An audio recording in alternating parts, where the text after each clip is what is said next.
Son frère a déjà des boulangeries du côté de Niort et de Poitiers. Là, je regarde une carte, je me dis où est-ce que c'est, Niort et Poitiers. Sortie de conseil en stratégie, je prends l'excellente décision de me lancer dans la mode et dans le textile. Un secteur absolument affreux, porteur.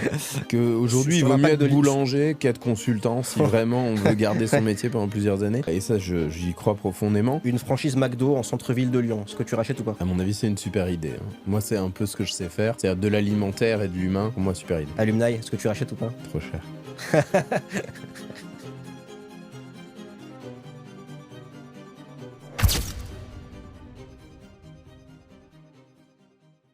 Bonjour, je suis Adrien Rosenberg, directeur associé chez Alumni, et bienvenue dans First Round, le podcast qui invite des alumni à parler de la finance et du conseil.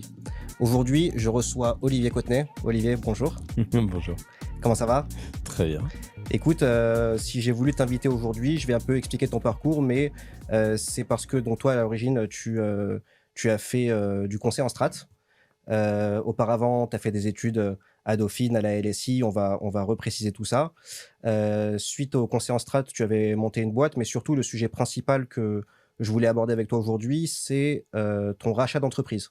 Parce que c'est un sujet qui intéresse énormément à la fois les étudiants et aussi des professionnels de la finance et du conseil.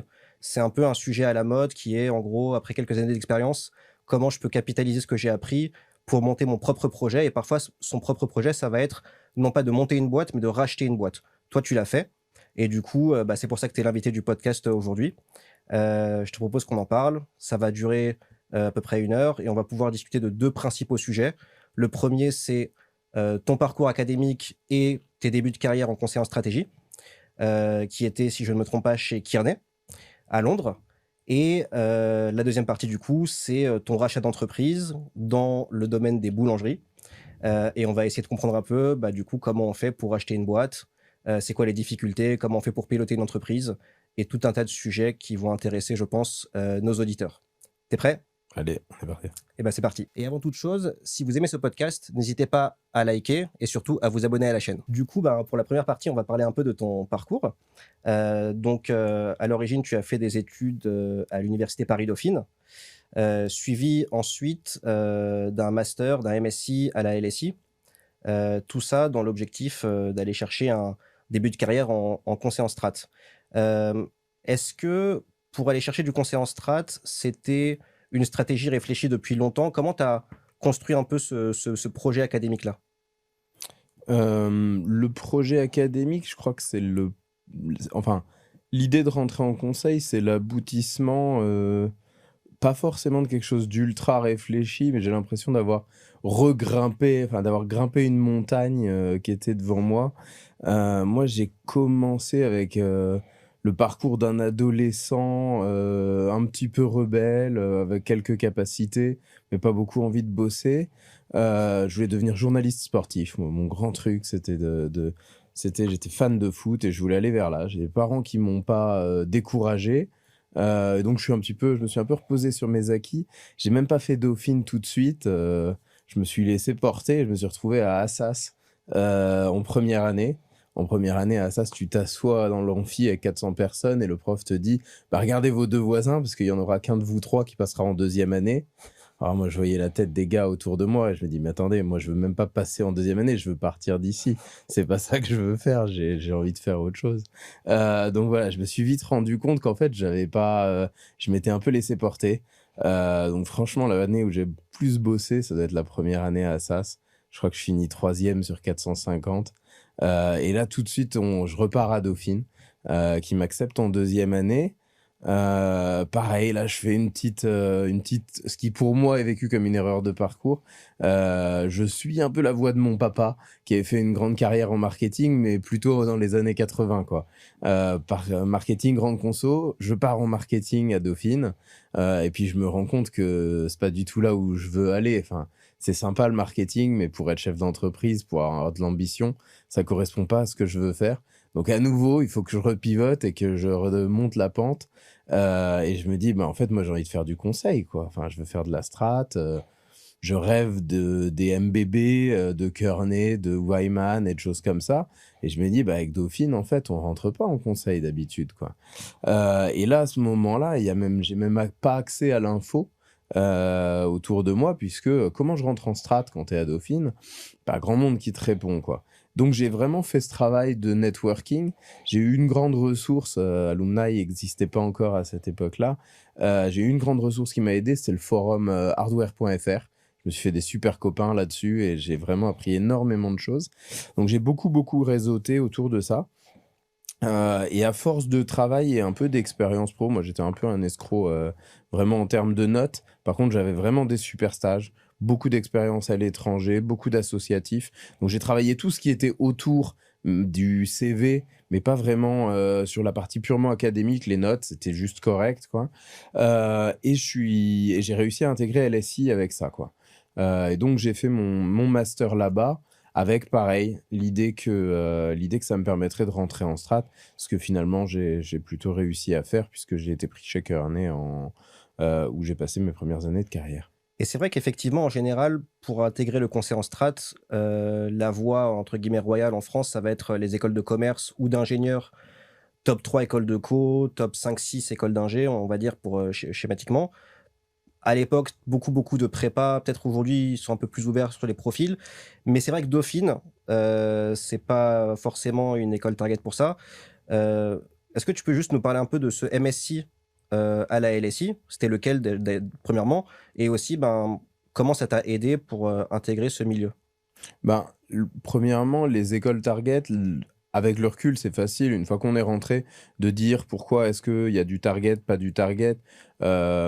En réalité, je pense que les cabinets en conseil en stratégie, ils sont plus ouverts aujourd'hui qu'ils ne l'étaient. Je pense qu'ils ont plus de besoins de recrutement, donc ils vont regarder, ils vont chercher la qualité dans plus d'écoles que ce dont ils avaient besoin à l'époque. À l'époque, ils allaient vraiment pas jusqu'à l'EM Lyon, mais simplement parce qu'ils trouvaient leurs besoins au recrutement, ils arrivaient à recruter en allant chercher chez les trois parisiennes. Aujourd'hui, je pense que la qualité du CV et des expériences autour jouera énormément. Si vous faites le travail de networking autour de ça, vous aurez sûrement les opportunités et un ou deux premiers rounds. On aura l'occasion d'y revenir. Quand vous aurez un premier round et que vous n'êtes pas d'une école target, c'est là où il ne faut pas se brûler les ailes, il ne faut pas se rater. Il faut quand même l'avoir bien préparé avant, quoi. Ça marche. Peut-être pour revenir sur LSI, bah écoute, moi j'ai fait le Master International Management, j'ai fait 6 mois à Londres, j'ai fait 6 mois à la Bocconi, un master assez complet sur en réalité 18 mois. J'ai appris beaucoup de choses, j'ai fait pas mal de finances en même temps parce que c'était quelque chose qui m'intéressait là-bas. Et en fait, ça m'a aussi donné une vraie carte de visite parce qu'à partir du moment où il y a LSI sur le CV, j'ai eu plus de portes qui se sont ouvertes en strat et ça m'a permis d'avoir quelques premiers rounds. Et là, j'étais tellement préparé que j'ai pas beaucoup raté d'entretien. Je crois que c'était une période un peu compliquée dans le niveau recrutement. On était post quoi, subprime. Ouais, moi je suis sorti 2009-2010. Ouais, Je vais pas pas la dire que bonne j'étais période. pas la... Non, pas la bonne période. Mais un petit peu comme tout, j'ai toujours l'impression d'avoir une forme de difficulté et de devoir la passer. Non, à ce moment-là, moi, mon monde, il s'écroule un peu, quoi. J'ai passé toutes les étapes au BCG Paris jusqu'au dernier round et en creux, il m'explique que à d'autres périodes, ce serait passé, mais pas cette fois-ci, quoi. Et là, bon, j'étais un peu désabusé. Et puis finalement, c'est Kearney qui m'a donné ma chance à Londres, ce qui a fait une autre expérience et mon parcours, il est comme ça. Mais c'est vrai que voilà, il y a des facteurs extérieurs parfois qui viennent à nous et il faut être capable de les accueillir sans se dire qu'on n'a pas de chance, quoi. Et alors concrètement, du coup, chez Kearney à Londres, 2 ans, ça ressemble à quoi le quotidien d'un consultant, en strat, chez eux et à Londres? Ben, comme à peu près tous les juniors quand on commence là-bas, euh, on a beaucoup d'outils et de méthodos qui sont à notre disposition. On a un certain nombre de qualités, je crois, en termes d'analyse de chiffres, de data, et en termes de positionnement social. Mais concrètement, le positionnement du consultant, c'est pas de savoir, c'est pas une forme d'expertise. Là, déjà, il y a les seniors qui sont là pour vous guider, mais le positionnement du consultant, c'est celui d'arriver dans une boîte où il connaît rien et où on lui donne une problématique compliquée, non structurée, à laquelle il doit apporter des briques pour essayer de répondre. C'est quasiment même pas à lui, en tant que junior, de répondre à ces questions-là, mais c'est de formuler et d'analyser des datas de manière à répondre à des problématiques qui sont complexes, quoi. Et toi, tu as bossé sur, plein de types de missions différentes. Je sais pas si enfin, on peut en parler dans les grandes lignes, mais est-ce que entre l'idée que tu t'en faisais du conseil en strat et la réalité, est-ce que ça a tenu toutes ses promesses? Avec du recul, c'est quoi ton avis sur la question? Honnêtement, moi, c'est un métier que j'ai adoré. J'ai vu vraiment et j'ai vu quand même beaucoup de choses en conseil en strat. J'ai trouvé que c'était un beau métier. Je trouvais que c'est un vrai métier à valeur ajoutée, assez loin des clichés qu'on peut avoir du consultant qui vient, qui vous prend votre montre, qui vous lit l'heure et qui en plus vous fait payer le prix de la montre. J'ai trouvé qu'à chaque fois qu'on rentrait, on avait un vrai impact sur les entreprises dans lesquelles on travaillait. C'est des choses qui ont un prix, mais généralement, on prend justement des gens talentueux et des seniors qui ont une vraie expérience sectorielle pour répondre à des questions où en fait l'entreprise, elle n'a pas réussi soit nécessairement à formuler sa problématique, soit elle n'a pas les ressources en interne pour être capable de réfléchir et de travailler de cette manière et pour répondre à ces questions. Donc globalement, j'ai trouvé que c'était un métier qui était intéressant parce que l'idée, c'est pas d'apporter tout de suite une réponse, mais c'est d'aider les entreprises à trouver leurs propres solutions et à les implémenter pour avoir un vrai impact, quoi. Donc moi, c'est voilà, c'est quelque chose que j'ai beaucoup aimé en tout cas. Donc on est loin du cliché où tu as des mèmes sur Insta qui disent le consultant chez McKinsey, il est là pour dire augmenter le chiffre d'affaires et baisser les coûts et tout ira bien, quoi. Je C'est bien pense plus complexe que qu'honnêtement, ça. honnêtement, ça ferait longtemps que ces business-là auraient mis la clé sous la porte si les clients n'étaient pas satisfaits. Il y a peut-être quelques effets de bord à la marge, c'est-à-dire que si on a quelqu'un du comité exécutif qui veut valider lui-même une décision qu'il a déjà prise, il peut embarquer quelques consultants pour faire auto-valider sa décision en montrant que c'est une bonne chose. Mais on va pas très loin en fait. Enfin, les cabinets vont pas réussir à garder beaucoup de clients s'ils sont simplement là pour mettre un tampon McKinsey ou Kearney à Bien la sûr, fin de leur slide, quoi. bien sûr. Et du coup, sur les consultants en eux-mêmes, est-ce que tu saurais m'expliquer ce que c'est la différence entre un excellent consultant et un consultant random? Et d'ailleurs, toi, tu t'estimais comme étant à quel niveau par rapport à tes peers, tes semblables dans la boîte? Ben, c'est un peu comme le bon et le mauvais chasseur. Non, ça c'est vraiment la réponse qui était attendue, je crois. Non, blague à part, avec le process de sélection qu'ont les cabinets de conseil, je trouve qu'il n'y a pas énormément de mauvais consultants. Il y a des mecs qui passent des années parce qu'ils sont faits pour ça, et il y a des gens qui y passent pas des années parce qu'ils sont probablement pas faits pour ça. Moi, je tombe dans la catégorie du numéro 2. Je pense que le très bon consultant, c'est quelqu'un qui est assez scolaire. Le conseil en stratégie, c'est une suite logique. Après, une prépa, une école de commerce, quand on ne sait pas ce qu'on veut faire, on continue. Les très bons élèves surperforment en conseil en stratégie. Je crois que moi, j'étais pas tout à fait le meilleur élève pour ça. Très vite, ça m'embêtait d'avoir un chef. Très vite, d'avoir quelqu'un qui me donne des ordres, ça me saoulait. Et quelque chose sur lequel je maîtrisais pas et j'avais pas directement un impact, m'intéressait pas beaucoup. Donc, en fait, j'ai pas fait des années en conseil en stratégie parce que savoir si la grosse boîte de peinture allait réduire ou pas son nombre de SKU par 20%, moi, ça m'intéressait pas beaucoup. Donc, assez vite, je suis passé vers l'entrepreneuriat, mais ça m'a pas empêché d'adorer cette expérience, quoi. Et alors, tu as déjà un peu répondu à la question que je vais te poser sur la valeur ajoutée des cabinets de conseil. Mais au-delà de ça, en termes de personnalité des gens là-bas, moi, j'ai le sentiment que même si c'est des gens très intelligents, très bien, très respectueux, ils ont aussi une très haute opinion d'eux-mêmes. Est-ce que tu es d'accord avec ça? Genre, je trouve qu'il y a un truc, par exemple, ça doit être vrai aussi en M&A et tout, mais il y a un truc différent sur le consultant où je trouve que voilà, il se prend pas pour de la merde, quoi. Il connaît sa valeur, peut-être parce qu'il sait aussi combien il est facturé au client. Je sais pas. Je pense qu'il y a une partie comme ça, peut-être qu'il sait combien il vaut, peut-être que ça fait longtemps qu'on lui répète. Peut-être que pour répondre à la question, il faut savoir juste les qualités qu'on va chercher chez un consultant quand on va même le recruter, avant même de l'avoir formé. Contrairement à quelqu'un qui fait de la fusion-acquisition, et donc du chiffre et du financier, c'est quelqu'un qui est amené à voir le client.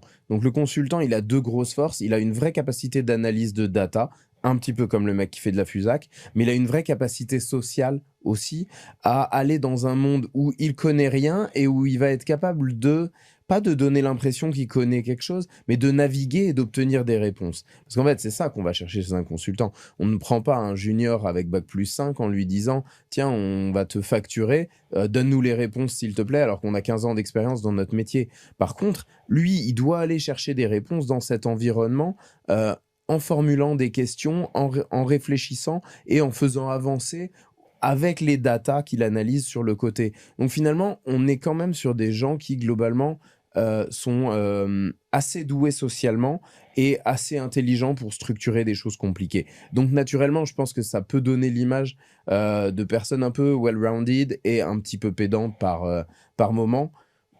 Je trouve que quand on gratte, on trouve aussi des gens qui finalement ont un profil assez équilibré et pas désagréable. Mais ça, c'est l'avis d'un ancien consultant. Et alors, je pense à une question comme ça, mais on parle beaucoup aujourd'hui de l'impact de l'IA sur plein de métiers, dont les métiers en conseil en strat. Certains sont très pessimistes sur l'avenir des juniors consultants. Toi, avec l'expérience que tu as eue, est-ce que tu sens que l'IA est capable de faire beaucoup de choses que le consultant junior faisait? Et je pense que tu as quand même un peu répondu à la question. C'est Ben, quoi ton avis sur ça?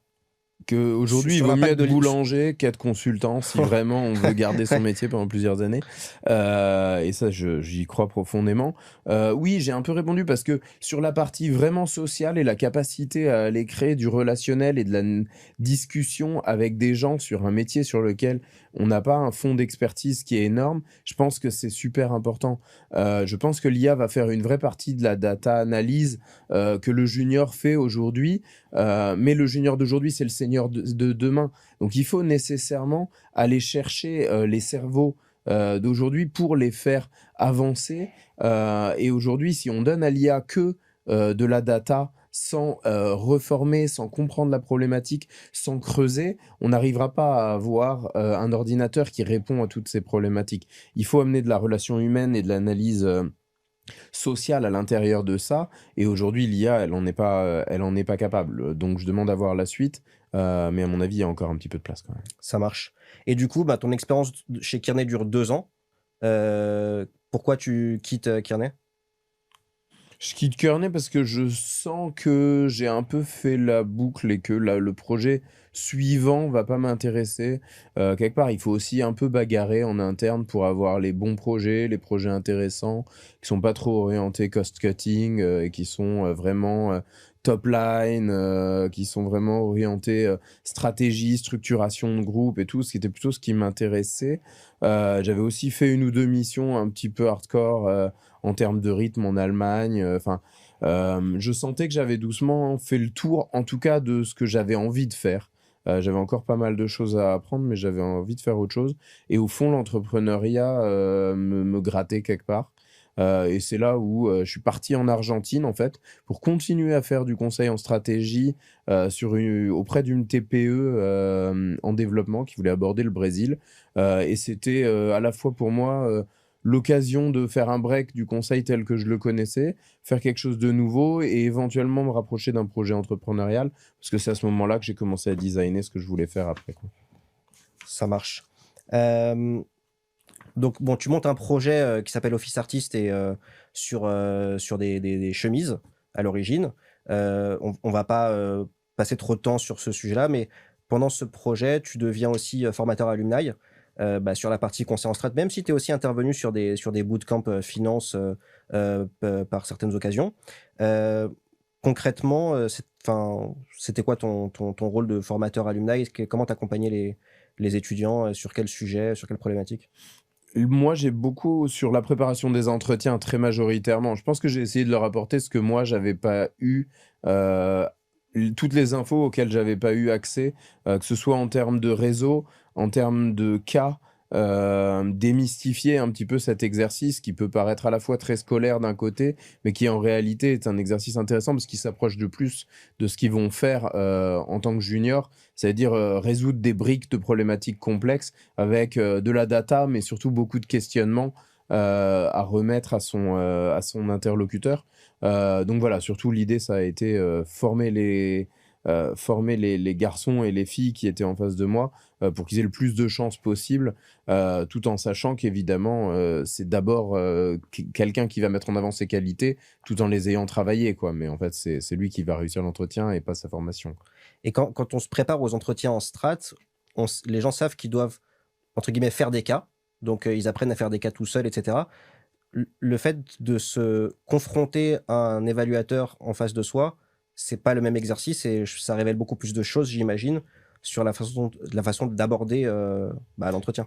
Je pense que quand on forme quelqu'un au conseil en stratégie, justement, et aux entretiens de conseil en stratégie, c'est ce que moi j'essayais d'expliquer toujours. C'est le cas n'est pas un. C'est pas tant la réponse au cas qui est intéressante que toute la méthodologie intellectuelle que l'interviewé va mettre en place pour réussir à obtenir une réponse. On est jugé sur 100% de ce qu'on fait et de ce qu'on est à ce moment-là, parce que finalement, on va être envoyé dans le même cas quand on vous enverra au fin fond d'une entreprise industrielle dans un endroit que vous connaissez pas. Finalement, la première fois, vous allez arriver avec que des gens que vous connaissez pas et c'est à vous de réussir à faire votre trou, de gagner la confiance et de les aider à résoudre leurs problèmes, alors qu'eux-mêmes n'ont pas forcément conscience du problème, pas forcément envie de résoudre le problème et pas forcément envie de vous voir là. Donc finalement, quand je parlais d'aptitude sociale, c'est tout ça qu'il faut développer et c'est tout ça qu'on remontre et qu'on rejuge quand on fait un entretien de stratégie pour rentrer dans un cabinet, quoi. Ok, très clair. Bah écoute, merci beaucoup.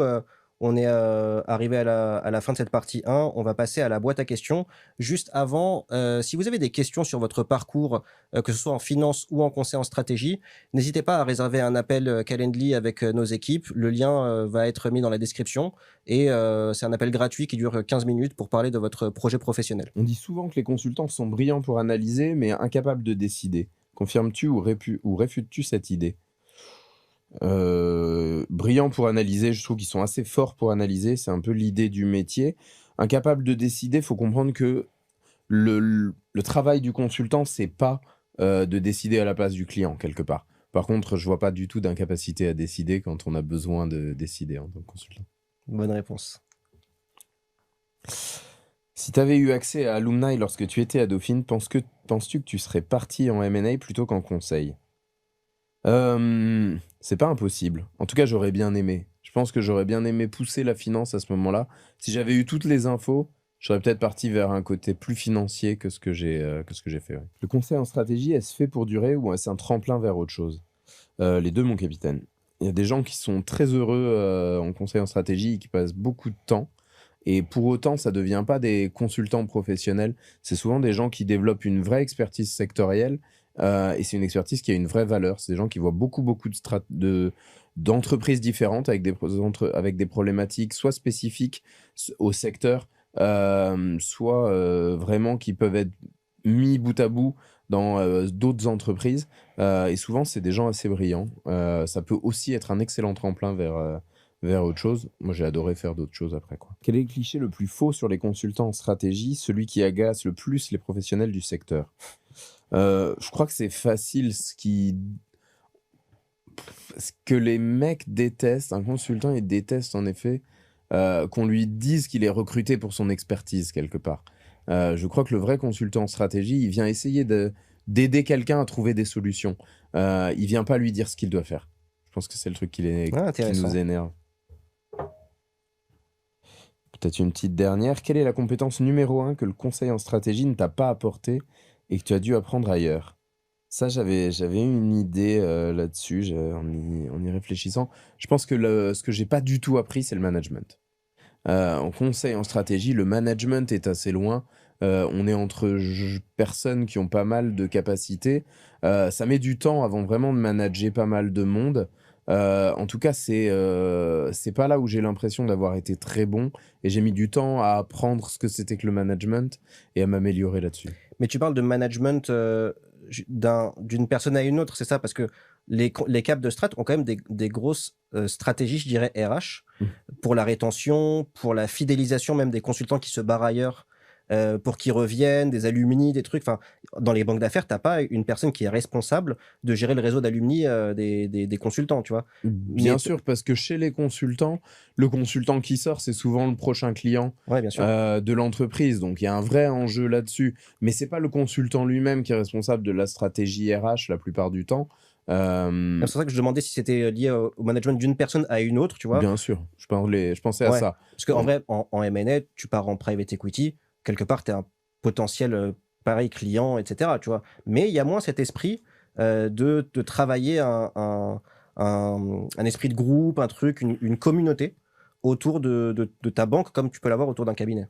Bien sûr. Je pense qu'on est moins amené par moment, enfin, on est plus amené en tout cas en conseil à faire régulièrement appel à son cabinet. Et en effet, on a forcément une petite relation de confiance et Ouais. d'amour avec son cabinet, avec celui qui nous a donné notre chance aussi, quoi. Ouais, je pense qu'en cabinet, tu as beaucoup de gens, quand ils se barrent, ils gardent un excellent souvenir de leur cap, des gens avec qui ils ont bossé, etc.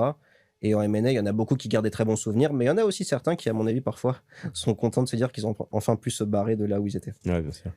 Euh, ok, on va passer à la partie suivante. Juste, si vous avez des questions, d'autres questions comme celles qu'on vient de traiter, n'hésitez pas à les poster en commentaire et on pourra y répondre aussi durant le live. Donc avant de passer à la seconde partie, on va faire un petit jeu. Euh, je vais te donner des situations et tu vas devoir me dire si le conseil en strat, c'est utile ou pas pour ces situations-là. Alors, situation numéro 1, tu dois convaincre un banquier de te prêter 500 000 euros pour racheter une PME. Bien sûr. Ah bon? Moi, je pense que la capacité à convaincre, elle fait partie quand même du métier de consultant. Et évidemment que face à un banquier, l'enjeu, c'est ça, c'est lui donner envie de nous faire confiance. Et c'est des choses sur lesquelles on travaille pas mal. Ok. Tu dois recruter ton premier employé sans RH, sans process et sans temps. Ça revient un petit peu avec l'idée de mettre, enfin, de convaincre, mais aussi de mettre de la structure dans un endroit où il n'y en a pas. Et je pense qu'un consultant, il y a certaines qualités qu'il pourrait utiliser. Ok. Tu dois négocier le prix d'acquisition d'une cible avec un fondateur qui ne veut pas vendre, par exemple. C'est jamais des situations faciles. Moi, j'ai pas mal de choses à négocier en ce moment et c'est jamais des situations faciles. Les qualités qu'on peut avoir, structuration et même les qualités sociales, elles sont utiles, je pense, oui. Tu dois gérer un conflit entre deux managers dans ton équipe à 7 heures du matin. Pas forcément le métier pas le métier idéal pour faire ça. Tu dois construire le business plan d'une nouvelle franchise à ouvrir dans 6 mois. Oui, je pense que ça, pour construire des documents qui ont l'air intelligents en un temps record, on peut faire, ouais. Bonne réponse. Tu dois décider en 48 heures si tu acceptes ou refuses une opportunité de rachat. Oui, je pense que c'est pas facile, mais oui, oui, bien sûr. Tu dois pitcher ton projet à un investisseur en 10 minutes. Oui, je pense que là-dessus, la capacité à faire des présentations sur des choses dont on ne sait pas tout, avec pas mal d'incertitudes, je pense que ça peut le faire. Bon, celle-là, je pense que j'ai déjà un peu la réponse. Tu dois comprendre pourquoi tes marges baissent depuis 3 mois sans que personne ne sache pourquoi. C'est une vraie problématique de conseil. On n'a pas une réponse claire, mais on a une problématique large et ouverte et pas beaucoup de pistes pour commencer. C'est un consultant qui va pouvoir nous aider à structurer au maximum ses idées et d'aller chercher des solutions, quoi. Tu dois motiver une équipe terrain qui n'a aucun intérêt pour la strate de l'entreprise. Il vaut mieux avoir une expérience de management que avoir fait que du conseil dans sa vie pour faire ça, je pense. Tu dois identifier si un concurrent va te prendre des parts de marché dans les 12 prochains mois. Oui, le conseil est pas mal pour ça. Tu dois structurer l'intégration d'une 4e boulangerie rachetée la semaine dernière. Pas facile, mais bien sûr, oui, on a. Et enfin, tu dois expliquer à ta banque pourquoi ton EBITDA a baissé ce trimestre. Ça, je pense que. Je sais pas si ça va la convaincre, mais on va lui expliquer. Ok, ça marche. Bon, top, merci beaucoup. On va passer du coup à la seconde partie sur le côté entrepreneuriat, rachat d'entreprise et en particulier pour toi sur les boulangeries. Donc, juste pour résumer un peu, peut-être je te laisserai aussi élaborer si tu veux, mais suite à un projet entrepreneurial de chemise, donc Office Artist que tu as lancé, tu as finalement changé de chemin et tu t'es lancé en fait dans le milieu des boulangeries en rachetant en fait 2 boulangeries à un couple qui partait, je pense, à la retraite ou quasiment, enfin en tout cas qui voulait vendre ces boulangeries. Donc, tu as racheté une entreprise existante où il y avait déjà des salariés, etc. Bah, forcément, ça a généré pas mal de sujets de structuration du financement, de l'acquisition de l'entreprise, de ensuite arriver le jour 1 avec 40 fiches de paye devant toi et toute une équipe et toute une machine qui tourne, etc. Bah déjà, est-ce que tu veux nous raconter la genèse de cette histoire? Comment c'est arrivé? Pourquoi finalement tu t'es dit, ben, au lieu de continuer l'entrepreneuriat pur de ma boîte que j'ai montée avec mes 10 doigts, de partir d'une entreprise existante et de la racheter? Ben, peut-être que, il y a une parenthèse là qu'on couvre assez vite, c'est, sortie de conseil en stratégie, je prends l'excellente décision de me lancer dans la mode et dans le textile, un secteur absolument Porteur. affreux, porteur, voilà. Non, non, je pense que oui, oui, là, je me plante de secteur, avec une analyse qui était pas forcément une analyse bête à la base, qui était, les mecs, une fois qu'ils ont trouvé leur chemise, ils ont un taux de réachat, qui est important. Bon, la réalité terrain, c'est que même les chemises blanches, c'est plus un secteur qui a trait à la mode que ce qu'on pourrait croire. Il n'y a pas une fidélité qui est si énorme que ça. Et donc voilà, moi je me trompe un peu de secteur là-dessus. J'y passe quand même 8 ans. Et à la suite de ces 8 ans, c'est au moment du Covid, où soit je relance la boîte, soit je décide de transitionner vers autre chose. Le bilan peut-être de cette boîte, c'est que j'étais pas assez mauvais pour planter, mais pas assez bon pour réussir. Le secteur quand même reste un secteur qui est très compliqué, où il y a très peu de réussite. Donc voilà, on va dire que je suis sorti par la porte moyenne, quoi. Pourquoi Pas- tu crois que pourquoi ce secteur, il est si difficile, selon toi? C'est une question très large, j'en ai bien conscience. Ouais, Mais, bien sûr. qu'est-ce qui fait que beaucoup de marques, en fait, parfois sur le papier, ont beaucoup de succès, sur le plan médiatique. Dans les chiffres, c'est souvent pas aussi vrai que ça. C'est très difficile de sortir un SMIC, dans le milieu de la mode. Parfois, j'ai l'impression que c'est soit tu exploses tout, soit tu vivotes.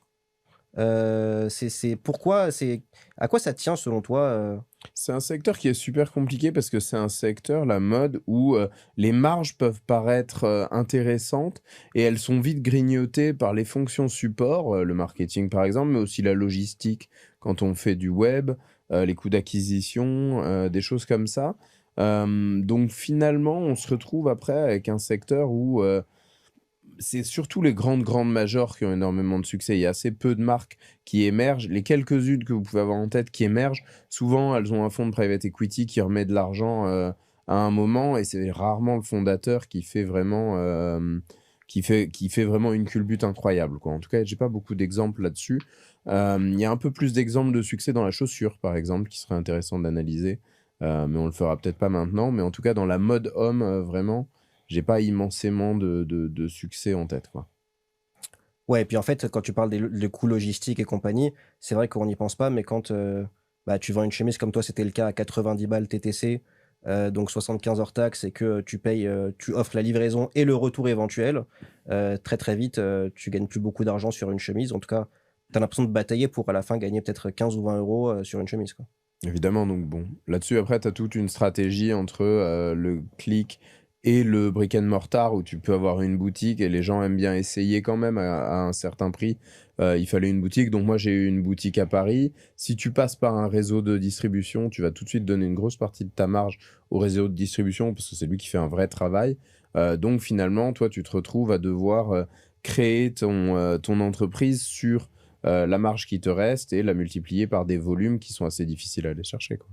Très bien, et du coup, donc suite à cela, donc Covid et là, Covid, pendant le Covid, moi, je vis ma meilleure vie parce que je fais de l'associatif à Paris. Je rejoins une association qui se monte à ce moment-là. Je rends fonds contre ma future femme à ce moment-là. Et ensemble, on apprend déjà à travailler ensemble. On apprend qu'on s'aime un peu plus que des collègues aussi. Et on fait en fait des repas pour les soignants. On fait quasiment 100 000 repas sur le premier confinement. Donc on s'est beaucoup marré parce qu'on avait beaucoup accès aux restaurateurs en fait, on a récupéré les invendus de Rungis à ce moment-là et on les a transformés dans les restaurants qui, à ce moment-là, travaillaient pas. Parmi les restaurateurs qui travaillaient pas, il y avait tous les mecs de Top Chef, un certain nombre de restaurateurs étoilés qui avaient qu'une envie, c'est de bosser sur des projets qui leur permettaient un peu de sortir de chez eux aussi. Donc on a rencontré un tas de gens très très sympas. Et à ce moment-là, bah voilà, soit je retournais dans mon entreprise textile et je la relançais une xème fois, soit j'ouvrais un petit peu mes chakras. Et à ce moment-là, avec Margot, on discute d'un projet. Son frère a déjà des boulangeries du côté de Niort et de Poitiers. Alors là, je regarde une carte, je me dis où est-ce que c'est, Niort et Poitiers. Bon, c'est peut-être pas les premières villes vers lesquelles je me serais destiné. Moi, étant vraiment un pur produit parisien, quand j'ai annoncé à mes parents que je partais avec une jeune fille du côté de Niort et qu'on allait en plus avoir un enfant, ils m'ont regardé en souriant, à la fois content, mais un petit peu surpris, on va dire. Et voilà, et donc en fait, on se lance dans la boulangerie à ce moment-là en se disant ce sera une boulangerie Ange, parce que c'est ça l'enseigne qu'on connaît, dans laquelle on a confiance. Ça permet d'aller plus vite. L'alimentaire, ça nous parle. Nourrir les gens, on a vu que c'était porteur de valeurs qui nous allaient, qui fonctionnaient. Les boulangeries, c'était aussi le commerce qui était ouvert et qui était vraiment un commerce de première nécessité pendant le Covid. Et donc, on décide de creuser et probablement de faire une création en Bretagne. Ce sera finalement une reprise. Mais en tout cas, on s'est d'abord dirigé vers la Bretagne où Margot était originaire, qui, moi, me permettait de quitter Paris post-Covid, comme un certain nombre de petits Parisiens qui avaient envie d'un peu d'air à ce moment-là, qui écologiquement se voyaient pas relancer tout à fait la machine à intramuros. Et voilà, donc direction la Bretagne pour un projet entrepreneurial sur un secteur où on connaissait pas grand-chose. Et donc, en fait, tu dis que ça s'est porté finalement sur un rachat de boulangerie existante plutôt que d'en créer une de zéro. J'imagine que ça a un avantage certain en termes de temps, en termes d'avancement sur le projet, etc. Donc, vous avez vu une opportunité arriver là-dessus. En fait, ça vous a un peu, entre guillemets, tombé dessus aussi, le fait que des boulangeries étaient à vendre dans une zone géographique qui vous convenait. On avait un premier pied dans le réseau parce que mon beau-frère connaissait l'existence de cette opportunité avec une petite idée des chiffres et des prix. Et donc, on savait qu'on n'allait pas sur une boulangerie ni trop mal tenue, ni surexploitée. On savait on savait pas si c'était un bon ou un mauvais rachat, mais on savait que c'était un projet qui avait du sens à un prix qui paraissait relativement correct. Et sur lequel il y avait du potentiel de développement. Et évidemment, la structure, à ce moment-là, c'est une structure qui faisait un peu plus de 3 millions d'euros de chiffre d'affaires, 42 salariés. Et donc, ça nous mettait tout de suite dans une dimension qu'on n'avait pas, que moi, j'avais pas atteinte dans mon entreprise de vêtements. Et donc là, c'était à la fois un nouveau challenge, un projet à structurer et une nouvelle aventure. Avec du recul, c'était quand même un gros changement de cap, quoi. Et alors, est-ce que tu peux nous raconter un peu, ben, une fois que tu te dis, OK, je me lance dans cette opportunité, j'explore la piste, et que tu rentres dans le process, en fait, de les racheter. Concrètement, comment ça fonctionne? Voilà, demain, quelqu'un là, ici, qui nous écoute, il veut racheter une boîte. Qu'est-ce que tu as fait? Tu as appelé un banquier local, truc, enfin. La première chance que j'ai, et c'est pas tout à fait de la chance, mais c'est une franchise. Donc en fait, dans la franchise, on fonctionne dans un cadre qui est un petit peu connu et avec des indicateurs qui sont un tout petit peu paramétrés. Ça veut dire que on sait tout de suite si c'est une boulangerie qui performe ou qui performe pas. On sait si on a la capacité à savoir si le matériel il fonctionne ou pas, si c'est juste simplement une entreprise qui est relativement saine. Ça nous a aidé à gagner du temps. Donc l'audit, en fait, il y a tout un audit social, un audit financier qui se fait, mais on savait qu'on était dans quelque chose qui était à peu près, qui était relativement sain. Donc on a gagné du temps là-dessus grâce à la franchise, ce qui sera pas forcément le cas de gens qui vont sur des projets qui sont des projets uniques, quoi. Si Ouais, vous une PME rattrapez une indépendante. PME indépendante, là-dessus, voilà, on n'a pas forcément la même structure. Là où par contre, ça nous a permis sûrement d'atteindre une taille d'entreprise qu'on n'aurait pas eu si on avait pris un indépendant. Tout de suite, on a regardé à peu près nos économies parce que c'était quand même de ça dont on parlait quand il s'agit d'apporter un apport qui est souvent autour de 20% du prix d'achat sur une boîte. Donc là, on a racheté, on a dû financer à peu près autour d'1,5 million ce rachat. Pour acheter 1,5 million, il faut quand même des économies. Il faut entre 200 et 300 000 euros et être prêt à les perdre. J'ai trouvé de mon côté que c'était quelque chose qui était assez facile. J'ai l'impression qu'on avait été bien accompagné. J'ai sûrement été aussi un petit peu inconscient de ce que ça représentait. J'étais peut-être dans une partie de carrière où j'avais envie de faire un all-in sur la table et de me réinventer et de faire quelque chose d'autre. En tout cas, j'avais vachement confiance dans notre capacité de complémentarité avec Margot et dans notre capacité à faire ce projet. Moi, j'étais très commerçant. Margot, elle avait cette même fibre commerce, même si elle sortait de l'éducation nationale, elle avait une vraie fibre de management, de RH. Donc voilà, en tout cas, on croyait au projet à fond. Et après, évidemment, voilà, il y a toute une partie financière. Peut-être qu'on devient riche au moment où on est financé. Je me demande parfois si c'est pas un peu ça. Mais derrière, il reste énormément de travail. C'est-à-dire que vous financez le rachat de l'entreprise sur 7 ans. Et donc, vous avez 7 ans où, en fait, les résultats de l'entreprise à remonter sur votre holding dans un achat qui est en fait un achat par effet de levier, donc un LBO, où c'est les résultats des filiales qui vont rembourser l'achat des parts de ces mêmes filiales. Donc les filiales, c'est les 2 filiales des 2 boulangeries. Voilà, les 2 boulangeries sont des SAS qui remontent des dividendes à une SARL qui elle-même rembourse la banque. Ouais, donc c'est un LBO. C'est un vrai LBO, dans sa version la plus classique qu'on voit chez KKR à l'époque dans Barbarians at the Gates, qui me faisait moi rêver. Mais ça fait que moi j'ai fait mon propre LBO et que quand je raconte ça, j'ai l'impression d'être une star, mais que quand je racontais que j'avais l'impression que je reprenais 2 boulangeries, j'avais aussi l'impression d'être un petit artisan qui menait un projet entrepreneurial sympa, quoi. Donc voilà, c'est rigolo d'être ici pour en parler dans des termes financiers, comme si c'était des projets grands et structurés.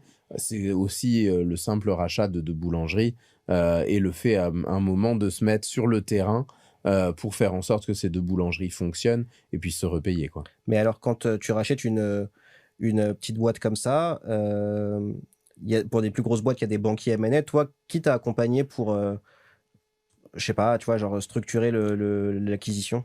Ben, dans un réseau comme le réseau Ange, habituellement, il y a des banquiers qui aiment bien regarder ce genre d'acquisition. Donc le réseau peut vous donner accès à ça. Nous, on n'a pas du tout fonctionné comme ça. Moi, j'ai été tapé à toutes les portes de banque que je pouvais trouver dans le coin avec un dossier de gars qui a fait du conseil en strat. Donc au moins, j'avais des jolis slides et quelques chiffres qui devaient fonctionner. On n'est pas passé par un courtier. Je pense que ça nous a aidés. Parce que c'était nous les porteurs de projet et que quand on a envie de mettre justement un emprunt d'1 million et des brouettes sur la table, pour un banquier, voir qui il a en face, qui va porter le projet et qui va travailler au quotidien pour le rembourser, ça a probablement été positif. Et pour autant, les courtiers peuvent très bien faire le boulot. Il y a des réseaux de courtiers, que ce soit en province ou à Paris, qui peuvent vous apporter, enfin qui peuvent apporter les dossiers à des banquiers que ça peut intéresser, mais ça reste un des points clés d'être capable de faire financer son projet, quoi. Et du coup, très rapidement, mais est-ce que ton passé de consultant, par exemple, là, dans ce cas-là, sur ce projet, ça t'a aidé à avancer correctement sur quelle Oui, partie? sur la partie vraiment structuration du projet, même capacité à générer de la confiance chez mes interlocuteurs, que ce soit au sein de la franchise Ange, comme chez les vendeurs ou chez le banquier, mais aussi même sur les salariés a posteriori, parce qu'on va voir que la vraie valeur d'une entreprise, elle est souvent dans ses salariés. Évidemment que le passé en conseil en strat, il a pas mal aidé à donner de la crédibilité au projet. Après, une fois qu'on a passé ce côté, je vais dire, un petit peu glamour de l'acquisition, charge à nous de faire fonctionner les boutiques. Et là, il y a un autre challenge qui commence à se mettre en place où on n'est pas toujours aussi armé, quoi. Alors justement, du coup, tu rachètes les 2 boulangeries et du jour au lendemain, on va dire, tu passes, du coup, dirigeant d'une boîte où il y a, tu avais dit 42 salariés, j'imagine répartis dans les 2 boulangeries, dans un secteur que tu connais pas a priori, la boulangerie. Heu, enfin, c'est quoi day one, le premier jour? T'en es où? T'es paumé, t'es pas paumé? Le premier jour, t'es paumé. Le premier jour, tu débarques et tu te dis: «Voilà tous les gens qui aujourd'hui travaillent pour moi», mais en réalité, c'est leur boulangerie. Ils étaient là avant moi. Moi, je sais pas exactement comment ça fonctionne, même si on avait fait 2 mois de formation au siège, chez Ange. Donc on avait un vernis culturel qui nous permettait de comprendre, comment ça fonctionnait. Mais, mais évidemment, on savait pas exactement comment s'y prendre. On a été un petit peu aidé par le réseau. La réalité, c'est que au début, c'est un métier de terrain. C'est un métier sur lequel le premier jour, soit vous vous mettez en vente, soit vous vous mettez à faire des pizzas, soit vous vous mettez à faire du pain. Et en fait, c'est en étant présent avec les équipes dès le premier jour, à mon avis, qu'ils ont pu nous rencontrer, qu'ils ont pu nous faire confiance et qu'on a pu leur faire confiance, qu'on a pu comprendre mieux leur métier et au fur et à mesure qu'on a pu, travailler ensemble. Aujourd'hui, je dirais pas que le rapport de force s'est inversé. Ils ont toujours 15 jours de, préavis et si tout le monde s'en va demain, ma boulangerie, elle a pas fière allure. Mais aujourd'hui, je comprends bien les magasins, dans lesquels je travaille, et donc je sais ce qui est possible et pas possible de faire, pour construire, au quotidien et pour satisfaire mes clients de manière à mes clients et mes salariés, pour faire en sorte que ça fonctionne. Mais au premier jour, en réalité, c'est en se mettant au service des salariés, je crois, qu'on a réussi notre pari, quoi. Et du coup, tu as aussi, bah, j'imagine, une découverte en dehors des salariés de tout le process de faire tourner des boulangeries. Donc, j'imagine en termes de stock que tu dois acheter de choses, d'entretien de tes locaux. L'avantage d'une reprise, c'est que, quand tu récupères le bébé, tu te dis que le bébé fonctionne. En tout cas, si tu prends pas quelque chose qui est vraiment en mauvais état. Mais ça doit être possible quand même de faire planter le truc malgré toute ton intelligence et malgré le fait que ça tourne. C'est possible de faire planter le truc, mais en arrivant, tu te rends bien compte qu'il faut rien changer. Tant que t'as pas compris, il faut rien changer. Il faut les aider à faire ce qu'ils faisaient déjà, et les aider à le faire de mieux en mieux. En tout cas, ça a été le challenge, je pense, sur les 6 premiers mois. Ça a été être apporteur de solutions et pas créateur de difficultés. Donc en réalité, quand je dis qu'on s'est mis au service des salariés, c'est vraiment ce qui s'est passé. Aujourd'hui, petit à petit, on comprend notre rôle un peu différemment et ça, c'est devenu nos entreprises et on est vraiment chef d'entreprise dans notre capacité à les modeler un peu à notre image. Mais au tout début, évidemment, on a d'abord cherché à ne pas casser le jouet qu'on venait d'acheter parce que c'est le jouet qu'on venait d'acheter qui lui-même devait se financer, quoi. Et du coup, enfin, je me place encore une fois dans le cadre de quelqu'un qui nous écoute et qui se lancerait dans ce type de projet également. Pour en avoir déjà parlé avec toi, je sais que les anciens dirigeants des boulangeries avaient vachement les mains dans le cambouis, c'est-à-dire qu'ils étaient beaucoup, je crois, à la vente, enfin en caisse, etc., tous les jours au contact des salariés. Est-ce que toi, quand tu t'es mis dans ces boulangeries, tu savais, genre tu pensais que tu allais faire ça aussi? Ou est-ce que tu avais par exemple une vision, entre guillemets, stratégique de faire évoluer la boîte vers quelque chose? Est-ce que tu as fait évoluer quand même des choses dans la boîte? Parce que moi, je te connais un peu, enfin, je t'imagine pas rester à la caisse H24. Je suis pas la personne je suis quelqu'un d'assez conceptuel, je suis pas la personne la plus manuelle du monde. Je sais pas vraiment tenir un marteau, donc enfin, quand les mecs, il s'agit d'aller les aider, je suis pas la personne la mieux câblée. Donc oui, moi j'avais dans l'idée, en tout cas, de retourner sur ce que je connaissais déjà et d'être dans une gestion qui était plus chiffrée. Mais c'est quelque chose que j'ai vraiment dû accepter de mettre de côté parce qu'en fait, piloter par les chiffres sans avoir des chiffres qui me permettaient de faire du changement, ça avait pas de sens en fait. Dans un premier temps, il fallait faire et améliorer et aider et ça servait à rien d'avoir des tableaux de bord compliqués si derrière j'avais pas d'action corrective quoi en fait. Donc pendant 1 à 2 ans, je pense que j'ai vraiment accepté de mettre mes chiffres de côté, de pas passer du temps sur Excel pour le principe de bien aimer Excel et avoir l'impression de créer de la valeur là-dessus. Et là maintenant, petit à petit, je pense qu'on a rechangé, enfin, j'ai rechangé ma façon de travailler. Aujourd'hui, je passe beaucoup plus de temps sur l'ordinateur et je passe beaucoup plus de temps à piloter et mes tableaux de bord et mes comptes de résultats de manière à emmener mon entreprise quelque part que ce que je faisais au début.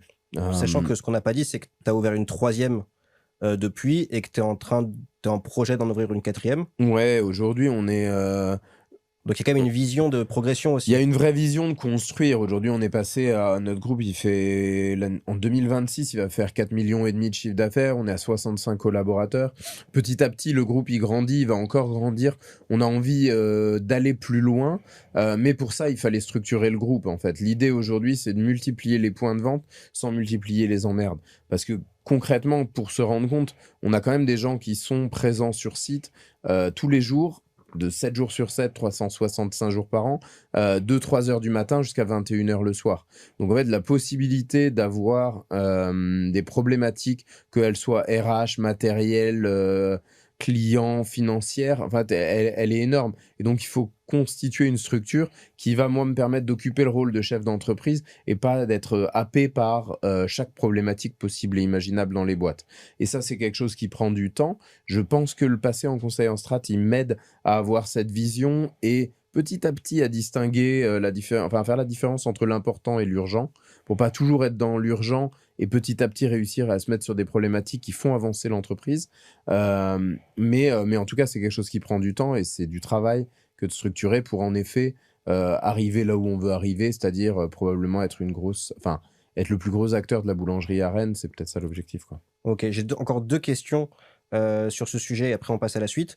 Tout d'abord, très rapidement, comment ça fonctionne un business de boulangerie, genre en termes de comment on gagne de l'argent, c'est quoi, c'est un business. C'est un métier sur lequel le compte de résultat, il est assez lisible. Pour 100 euros qui rentrent en hors taxe de chiffre d'affaires, tu vas généralement avoir à peu près 30 euros de coût matière, donc une marge à 70. Euh, des coûts salariaux que tu vas essayer de maintenir entre 30 et 35% de ce chiffre. Donc il va rester 40, entre 35 et 40 après. Et là, tu as tes charges fixes qui arrivent, charges fixes dont les amortissements. Et donc l'idée, c'est d'essayer d'équilibrer son compte de résultat pour qu'il reste à peu près 10% du chiffre à la fin. Mais encore une fois, ça, c'est un petit peu théorique. Mais au fur et à mesure qu'on fait des boulangeries, on se rend compte que chaque boulangerie a à peu près cette structure de compte de résultat. Modulo les investissements, donc les dotations aux amortissements, qui sont un peu différentes sur des boulangeries qui sont anciennes, qui à ce moment-là doivent se repayer, ou sur des boulangeries neuves qui en fait se repayent également, mais de façon mensuelle en repayant leurs investissements, quoi. Ok. Dernière question, juste, quelqu'un qui voudrait demain racheter une boîte, alors question très large, mais qu'est-ce que tu aurais comme conseil à lui donner? Euh, Peut-être à la fois, il faut faire un vrai travail sur soi au début, je crois, pour connaître ses propres qualités. Je pense que le plus gros travail, il est là-dessus. Racheter une boîte, quelque part, je vous dirais presque que c'est quelque chose de simple à partir du moment où vous êtes au bon endroit pour vous. Donc il n'y a pas de réponse absolue. Je crois que Olivier qui crée une marque de vêtements, par exemple, c'était pas forcément le bon choix et ça me correspondait pas. En me bataillant, j'ai pas été le plus mauvais, mais j'ai pas réussi à en faire ce que je voulais faire. Peut-être qu'aujourd'hui, j'ai l'impression que c'est plus simple parce que je suis au bon endroit, aussi avec la bonne personne, qui est mon associé, ma femme. Et donc finalement, le métier devient plus un métier, mais devient plutôt un plaisir, quoi, en fait. Et donc, au moment où on achète, parfois on est très très focus sur le process d'achat et toutes les inquiétudes que ça peut générer, et on essaye de réussir avant d'avoir travaillé, en réussissant son acquisition. Mais peut-être que la principale question, c'est est-ce que je vais trouver le bon métier pour moi, quoi. Et là-dessus, il y a plein de réponses. Un ingénieur va faire une boîte un peu plus industrielle et technique. Un gars qui est issu d'école de commerce va faire probablement quelque chose de plus commercial. Ou un mec qui sort de fusion-acquisition va aller sur quelque chose sur lequel le financier a un levier plus important qu'une boulangerie.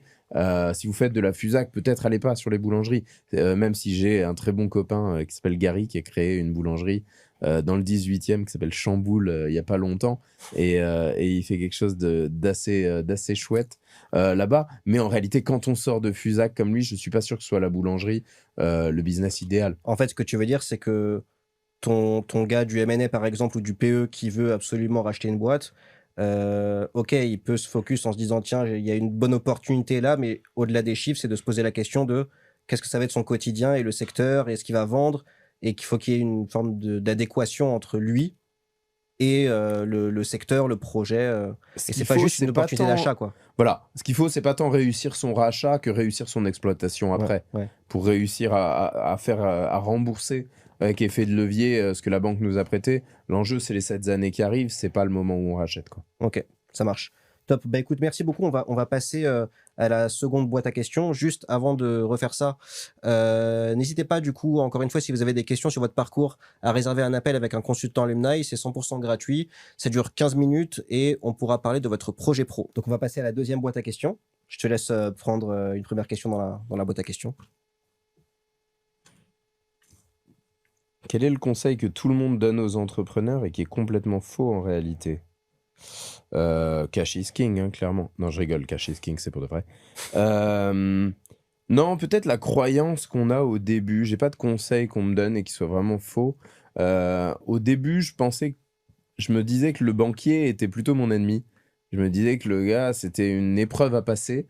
La réalité, c'est que le banquier, c'est quand même le seul mec qui met de l'argent avec nous sur un projet de rachat. Et si ça passe pas auprès du banquier, c'est peut-être parce que le projet est trop risqué ou pas assez bien ficelé. Donc en réalité, c'est un peu le gatekeeper et à mon avis, il faut le considérer comme tel et aussi écouter ce qu'il est capable de nous apporter. En tout cas, ce que moi, j'ai retenu de mes expériences avec les banquiers, quoi. Si tu devais vendre tes boulangeries demain, comment tu les valoriserais? Je les valoriserais, il y a plusieurs méthodes. On peut dire que ça vaut le fonds de commerce vaut près de 70% du chiffre d'affaires, moins les dettes et plus les encours et les créances clients.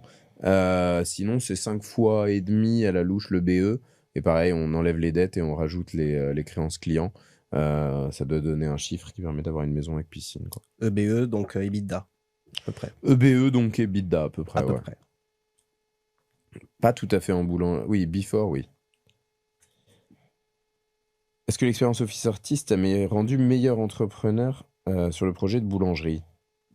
Oui, quelque part, je pense que mon expérience dans les fringues, elle m'a aussi rendu beaucoup plus modeste que ce que je pouvais être en sortie de conseil. Même si les consultants sont pas des gens infects, je pense qu'il y a une forme de modestie et de recul que j'ai prise avec le temps, en réussissant pas nécessairement la première boîte, quoi.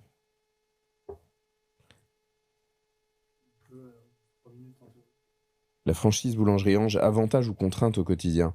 Avantage immense, avantage immense. Moi, je leur donne entre 5 et 6% de mon chiffre d'affaires, mais en échange, j'ai tout un pan du métier de boulanger dont je m'occupe pas et qui est plutôt bien fait. C'est-à-dire tout le marketing, l'innovation produit, tout un ensemble de process, c'est le franchiseur qui s'en occupe et moi, je me concentre sur mon vrai métier, qui est un métier de manager et de commerçant. Et ça, tu peux le faire grâce à la franchise, quoi. Bah, d'ailleurs, ça me fait penser à une question, peut-être, parce que dans une période comme ce qu'on a vécu là, avec des incertitudes sur des prix de matières premières et en gros peut-être des tensions, on va dire inflationnistes, etc. Est-ce que c'est un sujet sur lequel le franchiseur au-dessus, enfin, il réfléchit, il vous file déjà des pistes de réflexion ou en tout cas de l'accompagnement ou... Pour moi, c'est son métier. Son métier, c'est de me donner un concept avec un volume de marge qui va me permettre de travailler et de faire exister de façon sereine mon entreprise.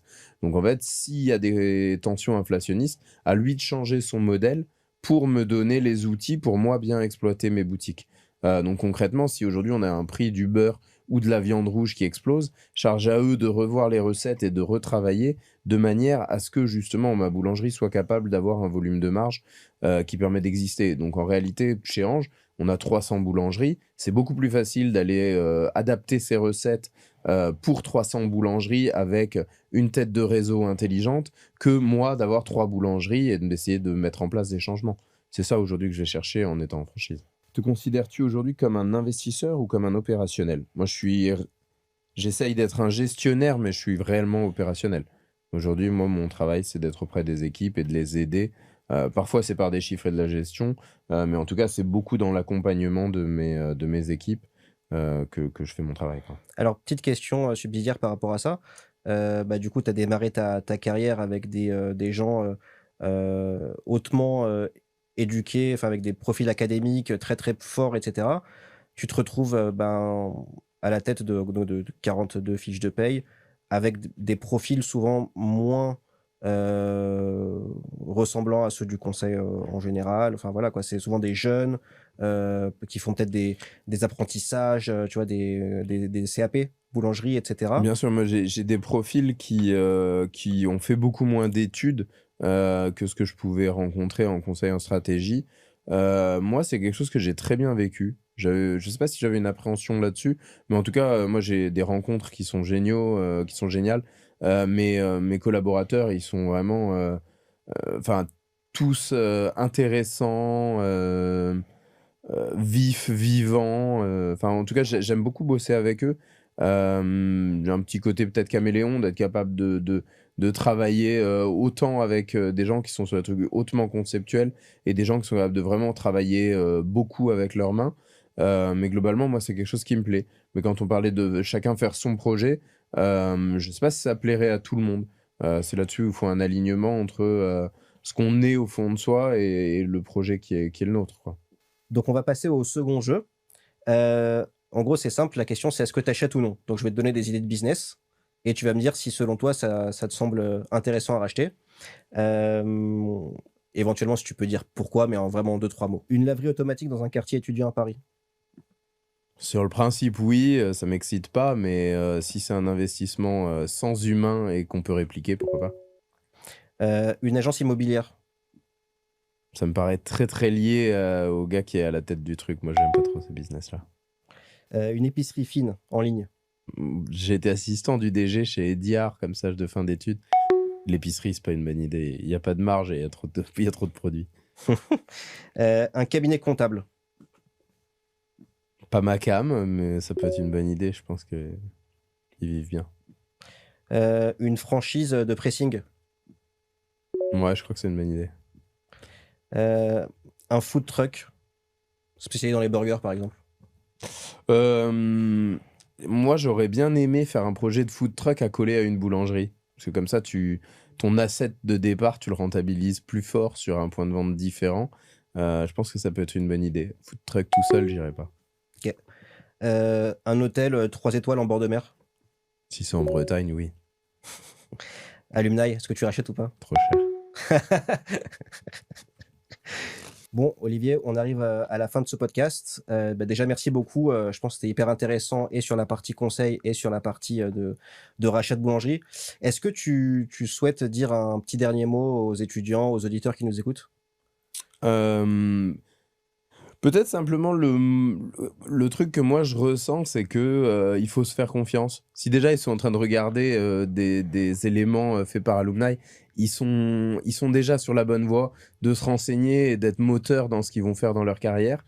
Moi, je leur dirais, enfin, ce que moi j'aurais pu dire au jeune Olivier, quoi. Ça va bien se passer, et puis même s'il y a des moments qui sont plus compliqués que d'autres ou qui vous rapportent pas directement vers le succès que vous voulez avoir, je pense que ça va bien se passer, quoi. Faites-vous confiance. Ok, bah écoute, merci Olivier. C'était First Round by Alumni. Si vous avez aimé cet épisode, n'hésitez pas à liker la vidéo et à vous abonner à la chaîne pour ne pas rater les prochains épisodes. Merci beaucoup.